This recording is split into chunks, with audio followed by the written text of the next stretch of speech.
Komisi 3 DPRD Provinsi Maluku bersama dengan Badan Pengelola Keuangan dan Aset Daerah dan Badan Perencanaan Pembangunan Daerah Provinsi Maluku melaksanakan rapat dalam rangka membicarakan anggaran untuk DPRD Provinsi Maluku. Rapat yang dilaksanakan bertempat pada ruang rapat Komisi 3 DPRD Maluku dipimpin oleh Ketua Komisi 3 DPRD Maluku Richard Tahbau dan dihadiri oleh Zulkifli Anwar selaku Kepala BPKAD Provinsi Maluku, Anton Lailosa, Kepala Bapeda Provinsi Maluku, beserta dengan Wakil Ketua, Sekretaris, dan anggota Komisi 3 DPRD Maluku. Dalam wawancaranya, Rafiq Akbar Afifuddin selaku Sekretaris Komisi 3 DPRD Maluku menyampaikan, rapat tersebut membahas terkait keuangan yang pada tahun ini diberlakukan sistem baru, di mana sangat menghambat kegiatan-kegiatan di DPRD Maluku, bahkan seluruh provinsi di Indonesia, karena pada sistem yang baru dilakukan pelayanan satu pintu yang harus melayani hampir 600 kabupaten kota di Indonesia. Diharapkan pemerintah daerah dapat memberikan bimbingan teknis kepada pengelola sistem agar dapat memahami dengan baik mekanismenya, sehingga mempermudah pengalokasian anggaran dan mempermudah realisasi anggaran. Karena jika program tidak jalan, maka masyarakat tidak dapat merasakan dampak baik dari pelaksanaan program-program yang sudah disusun oleh pemerintah daerah.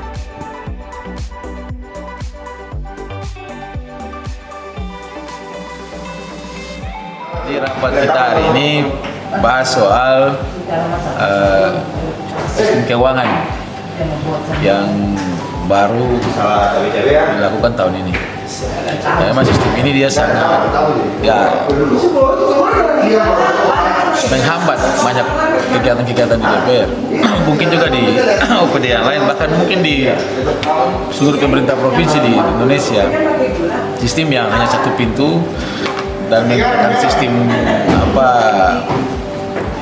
informasi itu dia punya akses negatif juga ada. Tadi kita bicarakan banyak karena cuma satu pintu sementara harus melayani hampir 600 daerah, itu memang sangat menghambat. Tapi apa daya lah kita sebagai pemerintah daerah ya kita harus ikuti. Nah, karena itu sampai hari ini kan penata usahanya yang memang agak ribet. Nah, kami berharap yang pertama pemerintah daerah segera melakukan bimbingan teknis kepada para tenaga teknis yang mengelola sistem ini agar supaya mereka bisa secara baik memahami mekanismenya, karena ini agak butuh pengetahuan khusus lah terkait dengan sistem ini. Nah, itu yang kita bicarakan, maka harus ada solusi buat daerah. Kita solusinya itu nanti sistem itu jalan tapi dia paralel dengan SIMDA. Kita kan dulu punya SIMDA, sekarang SIPD. Nah, itu nanti di paralel sistemnya supaya bisa mempermudah pengelolaan keuangan di daerah ini. Jadi nanti akan diparalelkan dengan sistem itu. Kita segera dilakukan sementara dilakukan. Jadi sistem SIMDA nanti dibuat seperti sistem ini, sistem SBID. Setelah dari SIMDA tinggal ditransfer masuk ke sistem ini supaya mempermudah pengalokasian anggaran dan mempermudah realisasi anggaran. Kalau tidak kan realisasi tidak jalan, berarti program tidak jalan, nanti masyarakat tidak nikmati program pemerintah. Gitu. Kalaupun dia menikmati, dia tidak sistematis sesuai dengan agenda yang sudah kita susun. Agenda-agenda misalnya di dinas-dinas, agenda-agenda untuk program jalan itu harus ada tender project dan sebagainya.